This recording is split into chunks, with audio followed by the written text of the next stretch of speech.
Hi guys, today's video is going to be a non-spoiler book review for Ever the Hunted by Erin Summerill. This is the first book in what I would categorize as a romance adventure story. We follow our main character named Britta, and at the very beginning of the book, her father has died, she's in mourning, and she is a tracker, and her father was murdered. He was a very important figure. He was the king's bounty hunter, so his murder's kind of a big deal, and because of her tracking abilities, she has been asked to track down, there's a little more to it than that, but she has basically been assigned to track down her father's killer. Obviously, Britta has a connection to this particular situation. It was her dad that was murdered, but on top of that, all of the evidence for who the murderer is pointing to her love interest named Cohen. Obviously, whether or not Cohen did or did not kill her father is kind of an important thing that you would want to discover on your own, so I'm of course not going to reveal that information to you,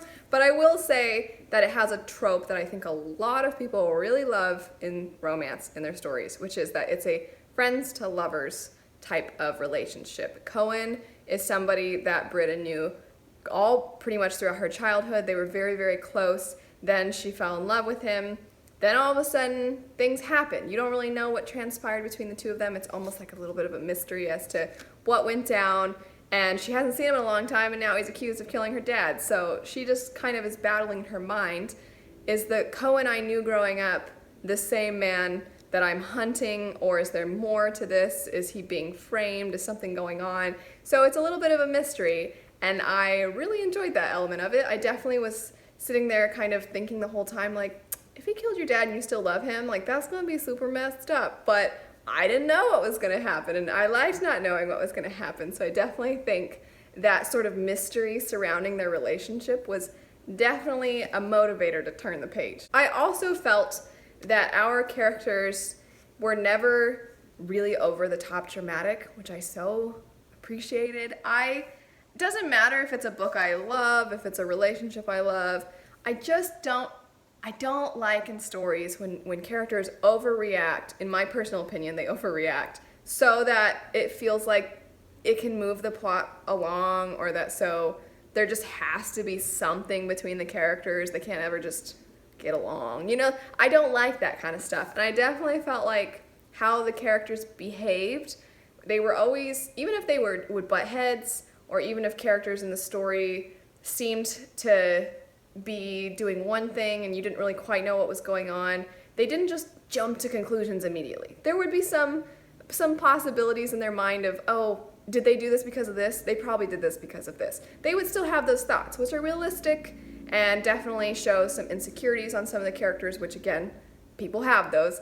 But I didn't feel like anybody was just, you know, that one trope that nobody likes, the miscommunication trope, where somebody overhears something and they automatically assume, like, that's right, they're having an affair. So like, there's always those really dramatic moments, and they never just talk, and it's super aggravating. I didn't get that vibe at all with this story. Thank goodness. So if you're the kind of person that also hates miscommunication, I think you'll be happy to know this one doesn't really have it. Its characters have some insecurities. They definitely aren't sure about some stuff.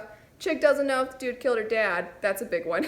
But in general, I thought not just between the love interests, but how the character, her relationship with other characters throughout the story, Britta does encounter other people, I felt there was always a realistic level of apprehension, but also letting people speak for themselves. There is also magic in this world, and the way it plays into the kingdoms definitely creates a lot of tension. So the way that her life, Britta's life, has played out has been one that's very lonely. Her father, despite having an important title throughout the land, he fell in love and had a child with somebody who was of a foreign country. This foreign country has magic wielders, and magic wielders are not really considered people in their country. And so even though she is the daughter of somebody with a very high position, she's kind of been a little bit of an outcast. She has not inherited everything she's supposed to inherit because she's considered illegitimate. So she's definitely, I don't want to say she's like a lonely snowflake, but a little bit. She's a little bit of a lonely snowflake.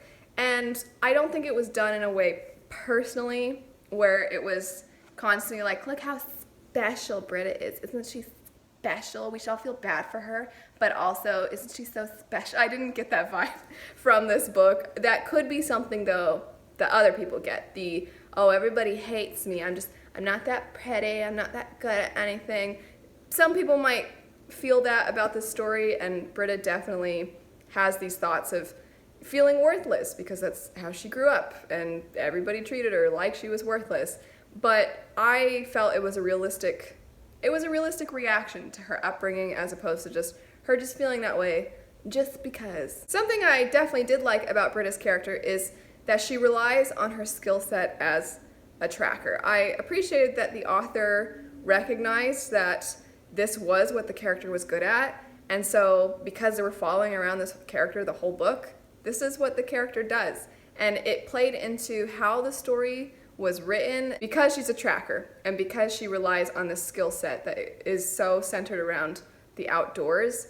I really thought the author did a good job of tying that into the narrative. Overall, if you like romance adventure stories, I think you'll really like this one. I think if you like the friends to lovers trope, and if you like the kind of mystery of what happened to these two characters, I think you'll enjoy this book a lot. And also, while I know some people adore lots of world building in their stories and they just eat that kind of stuff up, they want to know everything there is to know about the culture and the world and the languages and the history and the politics.